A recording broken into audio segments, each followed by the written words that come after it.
Viewers السلام علیکم۔ ازواج الانبیاء کے قصے میں آج ہم بیان کریں گے حضرت لوط علیہ السلام کی بیوی کے بارے میں۔ اس سے پہلے والی ویڈیوز میں آپ نے حضرت شیث علیہ السلام، حضرت نوح علیہ السلام اور حضرت ابراہیم علیہ السلام کی ازواج کے بارے میں جانا تھا۔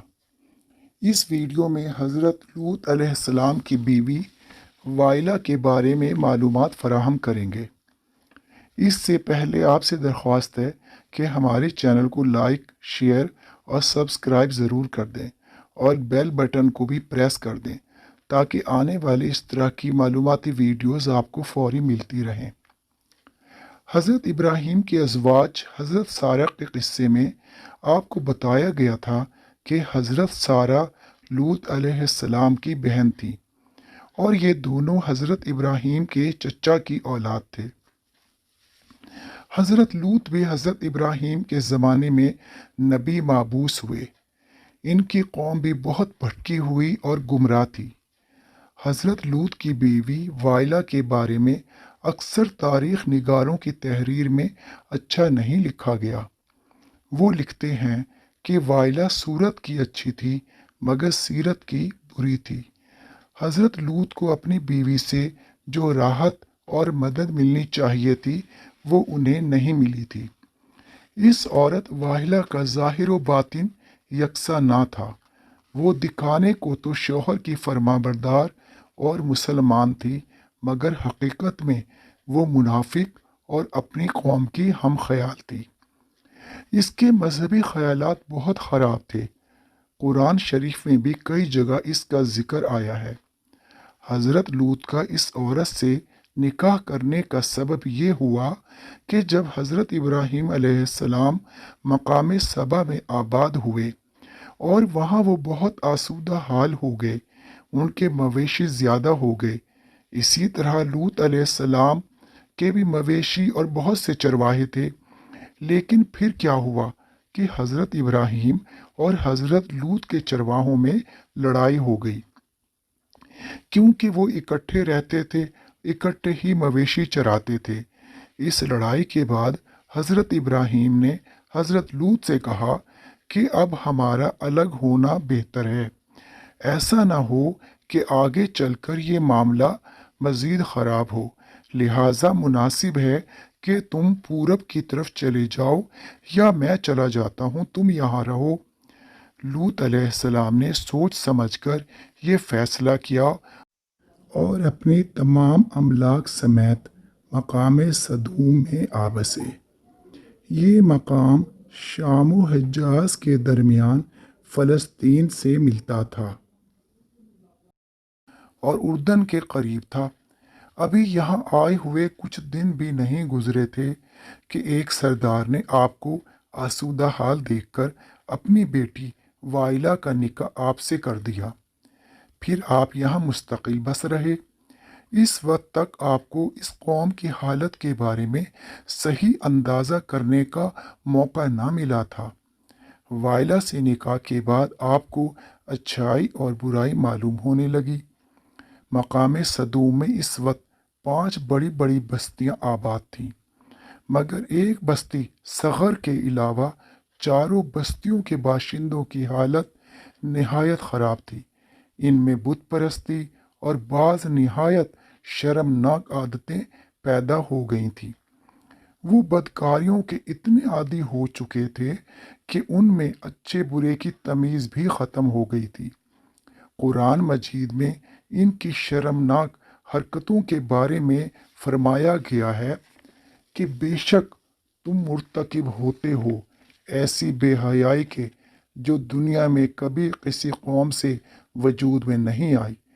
تم مردوں سے صحبت کرتے ہو اور مسافروں کی راہ مارتے ہو اور اپنی مجلسوں میں سب کے سامنے کھلم کھلا باہم برا کام کرتے ہو۔ آخر جب اس قوم کی بد اخلاقیاں بہت بڑھ گئیں تو اللہ تعالیٰ کی طرف سے لوط علیہ السلام کو رسالت کا مرتبہ دیا گیا اور حکم ہوا کہ اس قوم کو ہدایت فرمائیں اور کفر و بدعمالی کی ظلمت سے نکال کر ایمان و اخلاق کے روشن اور سیدھے راستے پر لائیں۔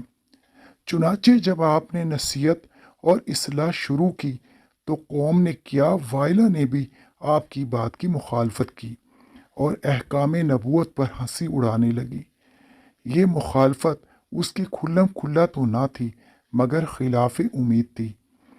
آپ سمجھتے تھے کہ اس نبوت کے کام میں میری بیوی میرا ساتھ دے گی اور کم از کم خاندان میں تو ضرور کوششیں کامیاب ہوں گی، لیکن افسوس کہ آپ کے یہ خیالات غلط ثابت ہوئے۔ وائلا کا طرز عمل بہت برا نظر آیا۔ اس نے قوم کی رفاقت کو اپنے شوہر کے حقوق سے بڑھ کر سمجھا۔ آپ ان کو برابر سمجھاتے مگر وہ راہ راست پر نہ آئے۔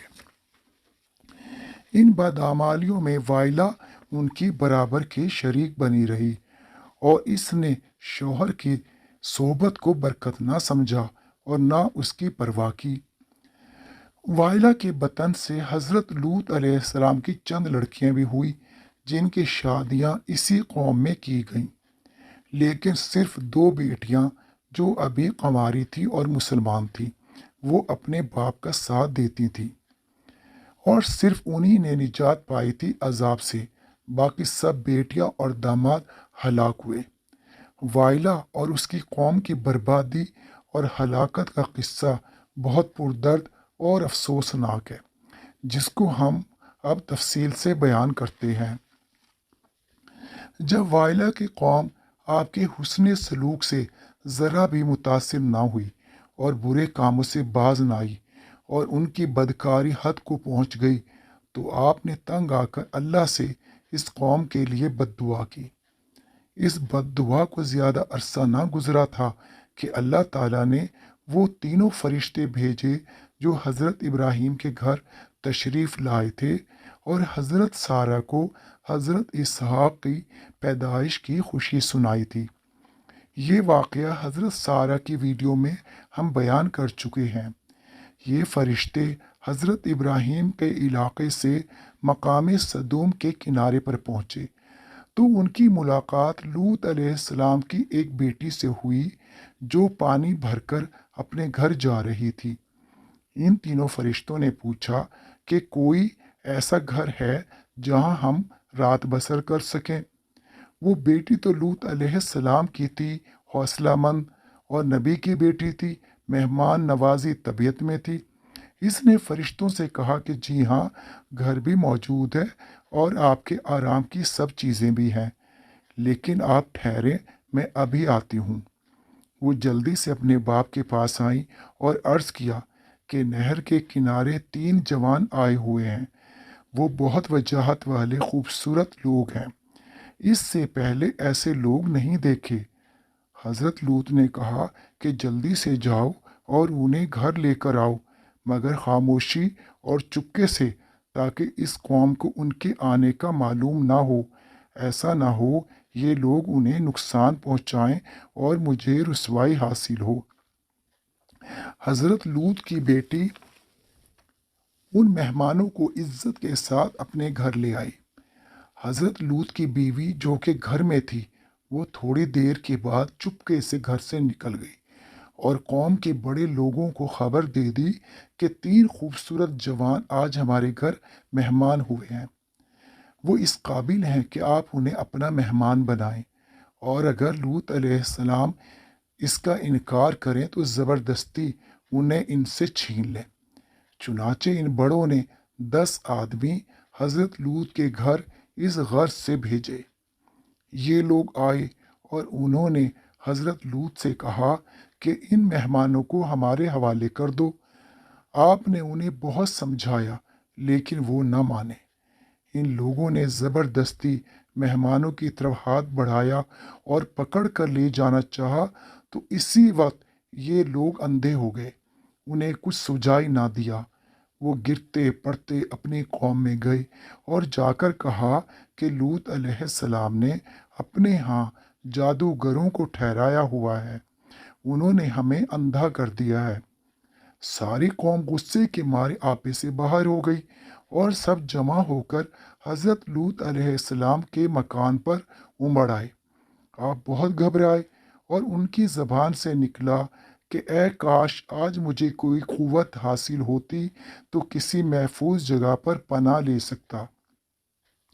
وائلہ خوش تھی کہ اب لوط علیہ السلام کو اپنے کیے کی سزا ملے گی، مگر حضرت جبرائیل علیہ السلام نے حضرت لوط کو تسلی دی اور کہا کہ ہم تینوں اللہ کے بھیجے ہوئے فرشتے ہیں، آپ نہ گھبرائیں کہ یہ آپ کا کچھ نہ بگاڑیں گے، بلکہ یہ صبح تک ہلاک ہو جائیں گے۔ آپ اپنے بال بچوں سمیت اس بستی سے نکل جائیں، ہم بستی کے باشندوں پر عذاب الہی نازل کرنے والے ہیں، صبح تک یہ سب فنا ہو جائیں گے۔ یہ سن کر حضرت لوط علیہ السلام خوش ہوئے اور کہا کہ اچھا ہے کہ یہ سب ابھی ہلاک ہو جائیں۔ جبرائیل علیہ السلام نے کہا کہ اس کے لیے صبح کا وقت مقرر کیا گیا ہے، صبح دور نہیں ہے، آپ بستی سے چلے جائیں۔ حضرت لوط نے اپنی بیٹیوں اور دامادوں اور بیوی کو ساتھ چلنے کا کہا، مگر بیٹیاں اور داماد راضی نہ ہوئے۔ وائلہ بھی نہیں جانا چاہتی تھی، مگر مجبوری میں شوہر کی وجہ سے تیار ہو گئی اور ساتھ بھی چلی، مگر وہ بار بار مڑ کر اپنی قوم کی طرف دیکھتی تھی، جبکہ حضرت جبرائیل نے منع کیا تھا کہ کوئی بھی پیچھے مڑ کر نہ دیکھے۔ جب صبح کے آثار نمایاں ہوئے اور وعدہ کا وقت آ گیا تو جبرائیل علیہ السلام نے اپنے قوی بازوؤں کو زمین میں ڈال کر صغر بستی کے علاوہ چاروں بستیوں کو اٹھا کر آسمان تک لے گئے اور وہاں سے اس زور سے الٹ کر دے مارا کہ باشندے دم بھر میں ہلاک ہو کر رہ گئے۔ جب انہیں زمین میں دھسایا گیا تو ایک وحشت ناک آواز آئی، تو لوط علیہ السلام کے ساتھ جانے والے سب لوگوں نے بھی سنی، مگر فرشتوں کی ہدایت کے مطابق پیچھے مڑ کر نہ دیکھا۔ مگر وائلہ نے یہ بھیانک آواز سنی تو گھبرا کر پیچھے مڑ کر دیکھا اور کہا، ہائے میری قوم! ابھی اس کے منہ سے اتنا ہی لفظ نکلا تھا کہ عذاب کا ایک بڑا پتھر بڑی زور سے اس کو آ کر لگا اور وہ وہیں ڈھیر ہو گئی، اور دنیا کو اپنی ہلاکت سے عبرت اور نافرمانی کا ایک ایسا سبق دے کر گئی جو ان عورتوں کے لیے سبق ہے جو اپنے شوہر کی فرما بردار نہیں ہوتی اور اللہ کے حکم کو نہیں مانتی۔ وائلہ نے بھی رہتی دنیا تک یہ ذلت اور رسوائی اپنے نام لکھ لی۔ یہ تھا قصہ حضرت لوط علیہ السلام کی بیوی وائلہ کا۔ امید ہے یہ قصہ آپ کو پسند آیا ہوگا اور آپ کو اس سے وہ معلومات حاصل ہوئی ہوں گی جو شاید آپ پہلے نہ جانتے ہو۔ انشاءاللہ آئندہ بھی مزید ازواج الانبیاء کے بارے میں معلومات فراہم کریں گے۔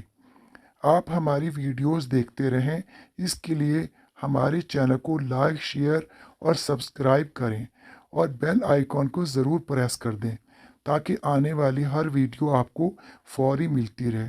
ان معلومات کو دوسروں کے ساتھ شیئر کریں تاکہ سب کو اپنے نبیوں کے خاندان کے بارے میں جاننے کا موقع ملے۔